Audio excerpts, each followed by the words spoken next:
Hello guys, welcome back to my YouTube channel. So here I have come up with another video. In this video, I'm going to discuss about uh, uh, the second part of logistic regression.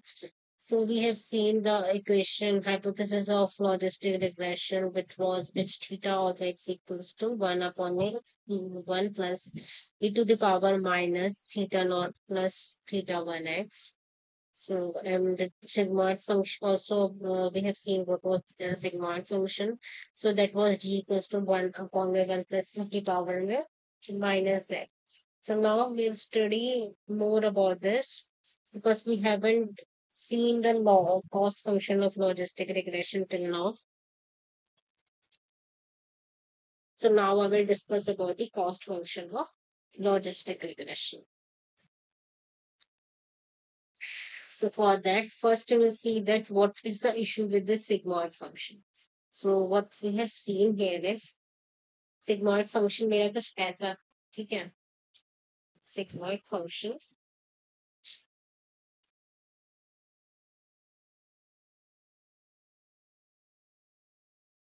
was like this. Okay, sigmoid function was 1 plus 1 upon में 1 plus e की power minus है ठीक है g of z ऐसा कम है.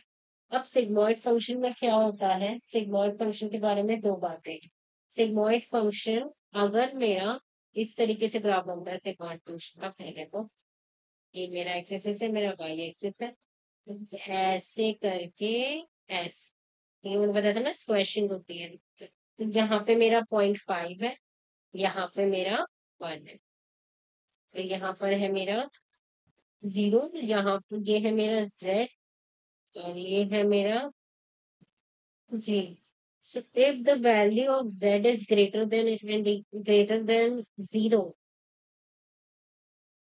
if value of z is greater than and equals to 0, तो मेरा g of z क्या हो जाएगा ये मेरा 1 हो जाएगा ठीक है and it is 0 if z is less than 0. अगर मेरा z is less than 0 है तो मेरा g of z जो हो जाएगा वो मेरा सॉरी जी और यहाँ मैंने गलत लिख दिया 0 और 1 और 0 नहीं होता. If z is greater than and equals to 0, ये ग्राफ मैंने थोड़ा सा गलत बना दिया है. ये 0.5 से जाता है एक्चुअली में यहाँ से जाता है 0.5 से ऐसे रहेगा लाइक ऐसे ऐसे जाके ऐसे ये ऐसे जाके ऐसे so z is greater than and equals to 0 यानी कि इस वाले साइड राइट साइड तो g और z की वैल्यू मेरी क्या आएगी greater than and equals to point ठीक है greater than and equals to 0.5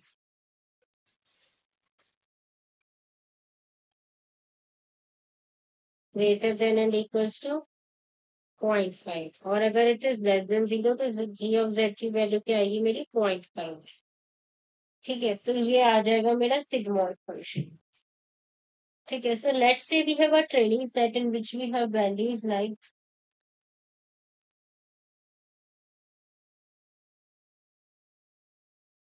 अब हम आते हैं इसका कॉस्ट फंक्शन डिटरमिन मैंने आपको थोड़ा सा बस मुझे सिग्मॉइड फंक्शन के बारे में बताना था इसलिए मैंने बता दिया कि सिग्मॉइड फंक्शन कुछ ऐसा होता है सिग्मॉइड फंक्शन होता है g of z which is equals to 1 upon में 1 plus e to the power minus z ये होता है मेरा सिग्मॉइड फंक्शन और इसकी वैल्यूज कुछ इस तरीके से होती है कि अगर मेरा z is greater than equals to 0 ये 0 है तो मेरा g ऑफ z जो greater than and equals to 0.5 आएगा अदरवाइज ये लेस देन पॉइंट ठीक है now let me erase all this ठीक है बस सबको मिटा दिया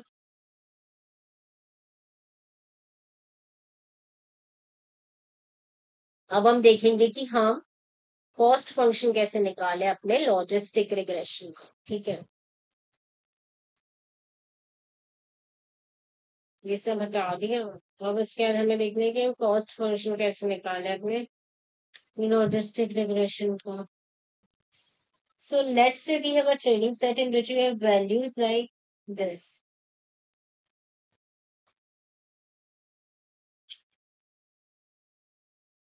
Let's say we have a training set which have values like this. हमारे पास एक ट्रेनिंग सेट है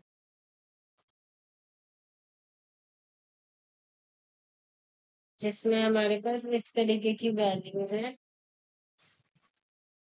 x1 y1 x2 y2, ये सब मैं कॉस्ट फंक्शन निकालने के लिए x2 y2 and so on up to xn yn, ठीक है।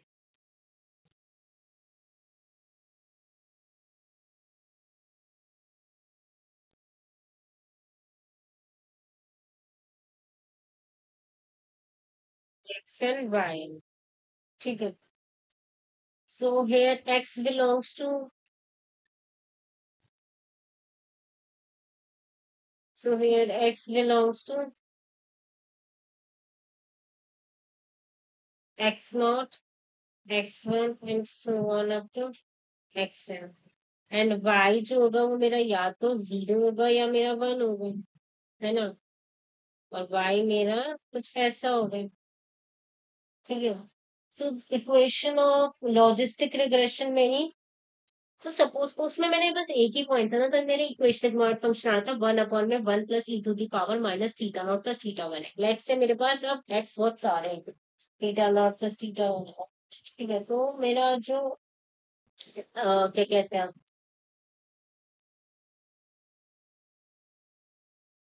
तो मैं इक्वेशन भी बन जाएगी। बेसिकली मैं इसमें अभी यही बता रही हूँ बस कि अगर पॉइंट ज्यादा होंगे तो ये मल्टी रिग्रेशन का केस बता रहा हूँ। इससे हमारा कॉस्ट फंक्शन नहीं डिटरमाइन होगा, कॉस्ट फंक्शन तो भी मैं एक ही लाइन में डिटरमाइन कर दूंगी। ये तो बस मैं ऐसे ही बताया है आपको कि मल्टी रिग्रेशन के केस में क्या होगा, मल्टीपल लीनियर रिग्रेशन के केस में ना। हम अपनी पुरानी, अभी तक हमने क्या देखा, अभी तक हमने देखा कि हमें लॉजिस्टिक रिग्रेशन की बाइनरी क्लासिफिकेशन की प्रॉब्लम लीनियर रिग्रेशन से सॉल्व नहीं हो पा रही थी, तो इसीलिए हमें लीनियर रिग्रेशन की इक्वेशन पे स्क्वेश्चन करनी पड़ती है using the sigmoid function which is g of z is equals to 1/1 plus e to the power minus z, जिसकी वैल्यू ग्रेटर देन इक्वल्स टू 0.5 होती है अगर मेरा z greater than equals to 0.5 है, और ये जो उसकी वैल्यू लेस देन इक्वल्स टू 0.5 होती है अगर मेरा g ऑफ z जो है वो z की वैल्यू अगर मेरी लेस देन पॉइंट। और उसके बाद मल्टीपल रिग्रेशन का केस भी देख ले, तो अभी हमने ये देखा था ना कि मेरी ये क्या आ रही थी, एच थीटा ऑफ एक्स का मेरा 1/में 1 plus e to the power minus theta not plus theta one x, यही देखी थी अभी तक हमने, ठीक है। सॉरी 1/में 1, ये थीटा ऑफ एक्स कहाँ था, एक मिनट,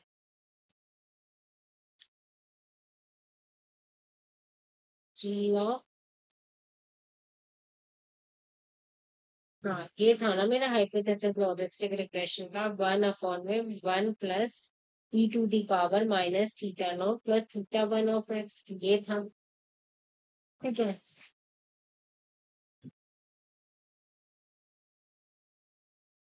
तो इसमें अब मैं एक चीज बताती हूँ, ये जो होता है ना मेरा, ये ना मेरा हमेशा नॉन कॉन्वेक्स सेक्शन है। ये जो मेरी इक्वेशन होती है ना बेसिकली, ये एक नॉन कॉन्वेक्स सेक्शन होती है। क्या होती है, non convex section, non convex. आप बोलोगे नॉन कॉन्वेक्स फंक्शन क्या, ये इक्वेशन मेरी क्या आती है, ये जो मेरा हाइपोथेसिस है ना लॉजिस्टिक रिग्रेशन का, ये एक नॉन कॉन्वेक्स फंक्शन है। नॉन कॉन्वेक्स फंक्शन क्या होता है, in non-convex function we have a global minima, we have a global min in, so basically in convex function we have a global minima and no local minima, while in non-convex function we have multiple local मिलेगा। जैसे कि हमने linear regression के case में अगर आपको याद हो, मैंने पहले वीडियो बनाई थी, तो ग्रेडियंट डिसेंट का कर्व बन रहा था एक एम, ठीक एम और थीटा, थीटा मतलब एम ना, एक थीटा और जे ऑफ थीटा के बीच में कर्व बनाया था, J of theta was the cost function. तो एक ग्रेडियंट रीजन का कर्व बन रहा था, तो इसमें सिर्फ एक ही ग्लोबल मिनिमा था, कोई लोकल मिनिमा नहीं था। पर इस केस में क्या होगा, इस केस में जो मेरा नॉन कॉन्वेक्स फंक्शन, ये जो मेरी इक्वेशन बनी है ना, इसको जब कॉस्ट फंक्शन के बारे में बता देती हूँ पहले तो मैं।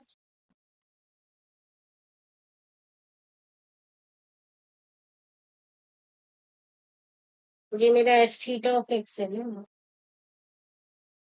ये मेरी एच थीटा ऑफ एक्स है, तो मतलब यही होता है ना H theta of x. Cost function क्या होता है, देखो मैंने पहले वाई से डिनोट किया था, तो उससे कंफ्यूज मत होता ना। एच थीटा मतलब मेरी वाई हैट की इक्वेशन, ठीक है, प्रिडिक्टेड वाली। तो कॉस्ट फंक्शन जो होता है इसमें सिमिलर ही होता है, जैसे कॉस्ट फंक्शन यही होता है 1/2m, बस इसमें एच थीटा ऑफ एक्स बदल जाएगा, समेशन ऑफ। ये रिच और रासो केस में भी तो यही था वैसे, बस आगे ऐड हो जाएगा, ब्रजेश रासो की बात नहीं हो रही है ना, इलास्टिक नेट की बात हो रही है, तो इतना पार्ट तो तीनों में ही सेम है, H theta of x of I minus Y I, ठीक है। अब इस केस में मेरा H theta of x of I क्या होगा, H theta of x of I जो होगा वो मेरा सिग्मोइड फंक्शन होगा। मैं ये बता रही हूँ सिग्मोइड फंक्शन जो है ये नॉन कॉन्वेक्स फंक्शन है, इसकी वजह से मेरा पूरा कॉस्ट फंक्शन भी नॉन कॉन्वेक्स हो जाएगा। तो इस केस में लॉजिस्टिक रिग्रेशन के केस में जो मैं अपना ग्रेडियंट डिसेंट बनाना चाहूंगी ना, तो वो इस तरीके से बना, एक नॉन कॉन्वेक्स फंक्शन, ठीक है जी। ये क्या है, ये एच थीटा ऑफ एक्स जो था मेरा वो था ना 1/1, इस केस में ये मेरा वही एच थीटा ऑफ एक्स तो तुम्हें पता ही है, मैं बार बार लिख नहीं रही हूँ। 1/1 प्लस टू की power minus theta not plus theta 1x। तो ये जो होगा मेरा वो नॉन कॉन्वेक्स है, तो ये बनेगा। तो इस प्रॉब्लम की वजह से मुझे थोड़ा मेरे कॉस्ट फंक्शन को in case of logistic regression थोड़ा चेंज करना पड़ेगा, वो लीनियर रिग्रेशन जैसा नहीं रहेगा, क्योंकि इसमें क्या है, नॉन कॉन्वेक्स फंक्शन में क्या होता है, देखो इतने सारे लोकल मिनिमा है, नॉन कॉन्वेक्स फंक्शन में क्या होते हैं मेरे मोर लोकल मिनिमा,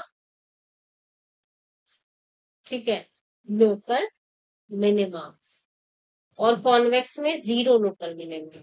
तो ये नॉन कॉन्वेक्स की प्रॉब्लम को हम थोड़ा सॉल्व करने का देखेंगे।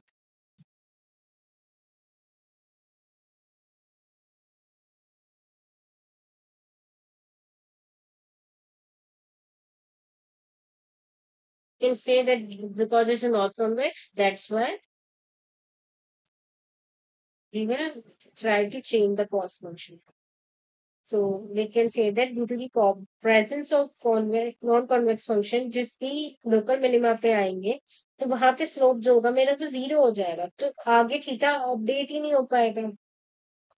स्लोप मेरा जीरो हो गया, तो यही तो करते हैं ना, इसमें थीटा और जे थीटा के बीच में इक्वेशन निकालते हैं, ठीक है, जे थीटा इसके बाद फिर से थीटा को अपडेट करते हैं, और उसके बाद फिर से जे थीटा की वैल्यू निकालते हैं, फिर से तभी तो ग्रेडियंट डिसेंट का कर्व कैसे बनता है।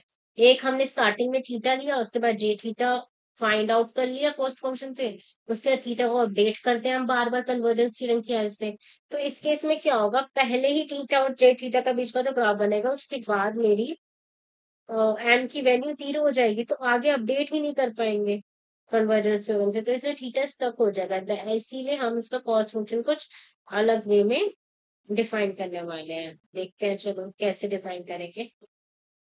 First let's me erase all this.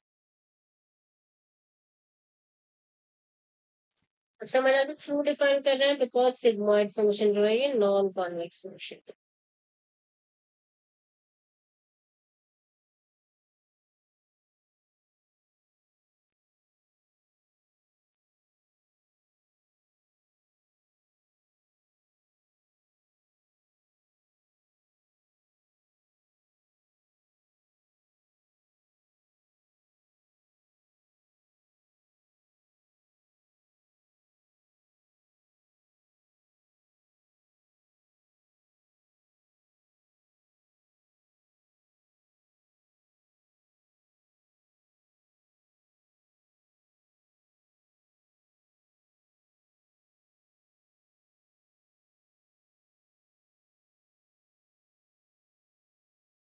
तो इसमें कैसे करेंगे? जैसे कि हमने देखा था कि मेरा J of theta 1 चार्ज जो था वो मेरा था 1/2m summation of I is equals to 1 to m h theta of x of I minus y I। ठीक है, तो हमारा इसमें एच थीटा ऑफ एक्स का था, पता ही है 1/1 प्लस e की power minus theta plus theta. तो इसमें हमारा एच थीटा में पता है, H theta of x of I क्या है? 1/1 प्लस e की power minus theta not plus theta 1 of X. तो बेसिकली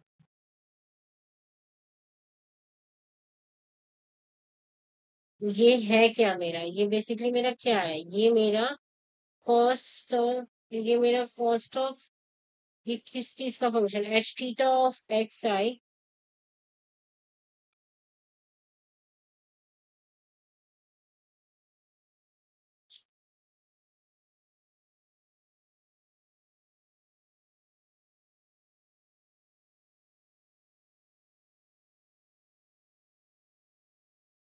ये था ना मेरा। अब हम इस कॉस्ट फंक्शन को जो है वो कुछ अलग तरीके से डिफाइन करेंगे, ये चीज जो है हमें वो याद रखनी पड़ेगी। ठीक है, ये था पहले, पर ये चलेगा नहीं due to the presence of non convex function. तो मेरा कॉस्ट फंक्शन क्या हो जाएगा, मैं बताती हूँ। कॉस्ट फंक्शन होगा इस केस में, मेरा लॉजिस्टिक रिग्रेशन के केस में कुछ ऐसा हो जाएगा।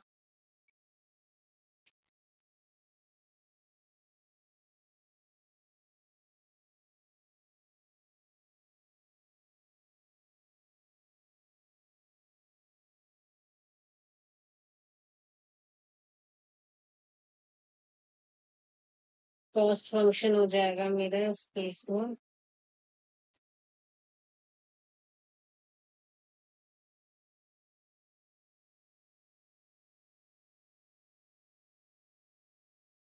कॉस्ट फंक्शन हो जाएगा मेरा इस केस में minus of log of H theta of x if y is equals to 1, और minus of log of 1 minus h theta of x if y is equals to 0, minus of log of 1 minus h theta of x if y is equals to 0, अगर मेरा y जो है वो 0।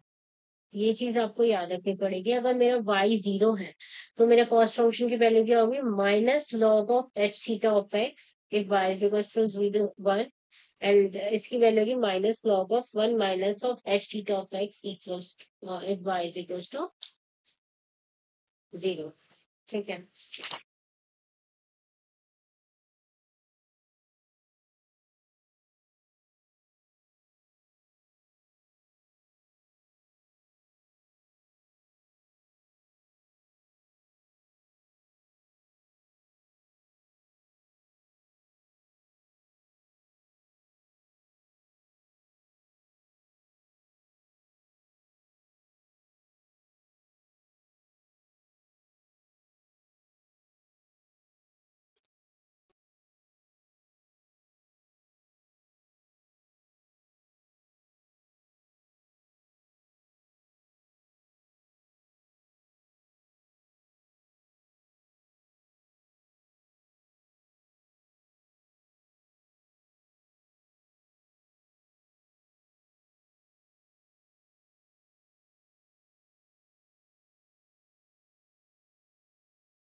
Sorry guys, मैंने एक चीज है थोड़ी गड़बड़ कर दी। ये जो मैंने बताया है ना, ये कॉस्ट ऑफ, ये कॉस्ट फंक्शन नहीं है पूरा, ये बेसिकली मेरा कॉस्ट फंक्शन का पार्ट है बस। कॉस्ट फंक्शन तो मेरा ये था, जैसे ये बस मेरा ये है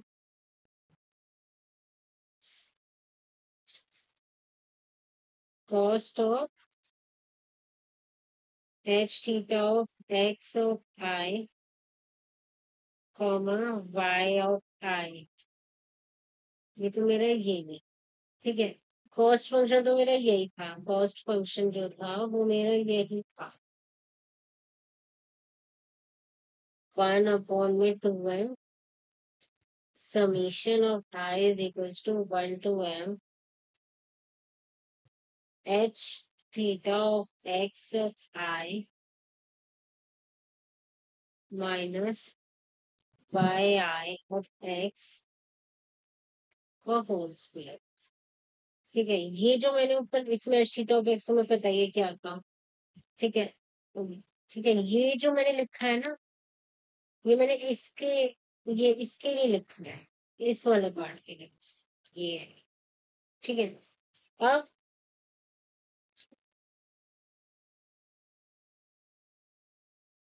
क्या होगा, ये मैंने इसकी वैल्यू लिख दी थी इस तरीके से आके, ठीक है। तो उसके बाद अगर मैं थीटा एक्स और एच थीटा ऑफ एक्स के बीच में ग्राफ बनाऊंगी तो वो कुछ ऐसा, अगर मेरा वाई पॉजिटिव है, इन केस ऑफ,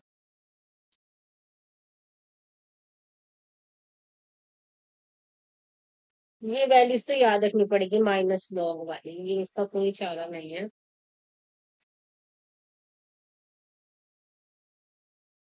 तो ये तो आपको रिमाइंड ही करनी पड़ेंगी, ले पाएंगी।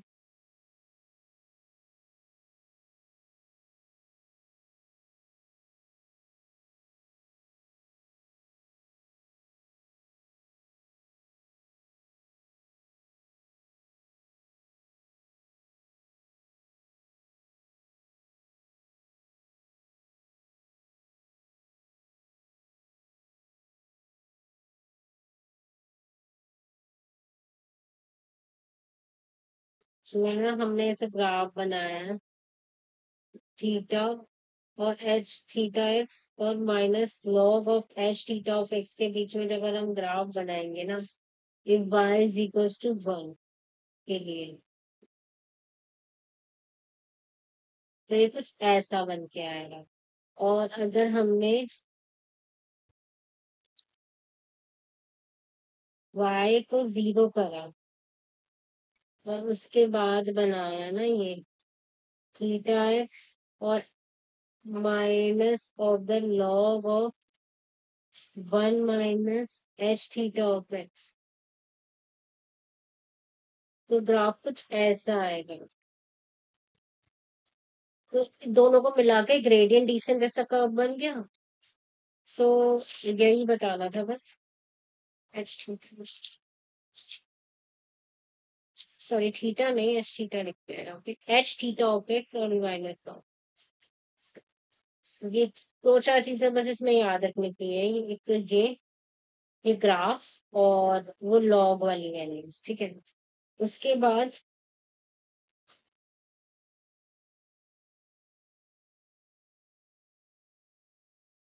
अभी मैंने उस कॉस्ट की वैल्यू बताई थी आपको, minus log of the h theta of x of y is equals to 1 and minus log of the 1 minus h theta of x of y is equals to 0। अब क्या करेंगे हम, एक मिनट आगे थोड़ा सा और बच गया, वाइस खत्म होने वाला है आपको ये जल्दी से, हमारा लॉजिस्टिक रिग्रेशन का टॉपिक। आई नो वीडियो थोड़ी बड़ी हो गई है बिकॉज ये टॉपिक ही ऐसा है, थोड़ा बड़ा है इसीलिए।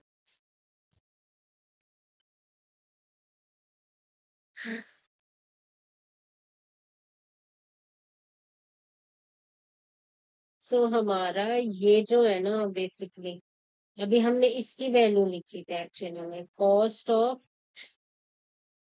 H theta of x of I comma Y of i of x, इसकी वैल्यू लिखी थी ना -1। अब इसकी वैल्यू हम कुछ इस तरीके से भी लिख सकते हैं, कैसे, minus y of log of H theta of x -1 minus y into log of 1 minus h theta of x, इस तरीके से भी हम लोग लिख सकते हैं। ठीक है, इसकी वैल्यू का, इसको गलत मत मानेगा। जैसे देखो, आप पुट करके देखो, y को पुट करके देखोगे तो माइनस ये टर्म जीरो हो जाएगी, तो यही बच जाएगा। ऐसे y को जीरो पुट करके देखोगे तो ये टर्म जीरो हो जाएगी, यही बचेगी। तो सही लिखा है एक तरीके से हमने। जो हमने मैंने ब्रैकेट में आपको वैल्यूज याद करने को दी, तो हमने ब्रैकेट में नहीं, जो मैंने आपको वैल्यूज इसकी याद करने को दी थी ना, बस मैंने उसी को सिंप्लीफाइड तरीके से लिख दिया, तो मेरा कॉस्ट फंक्शन क्या बन जाएगा। बस अब इस वाली वैल्यू को हमको अपने पुराने कॉस्ट फंक्शन के फॉर्मूले में पुट कर देना है सिंपली, क्योंकि मैंने वो जो 1/2 के बाद की वो समीशन के अंदर की वैल्यू थी, बस उसको सिंप्लीफाई किया है क्वाड्रेटिक रिग्रेशन में। ठीक है, अब मैं यहाँ पे उसकी वैल्यू जो है कुछ इस तरीके से लिख दूँ।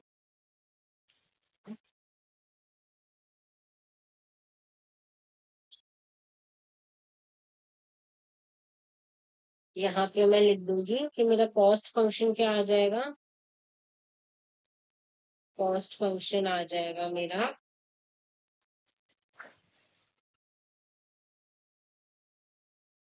माइनस को बाहर खींचो, -1/2m। ठीक है, summation of I is equals to 1 to m minus of the y I into, sorry minus के तो बाहर खींच लिया था ना हमने, into log of h theta of x of I plus 1 minus y I into log of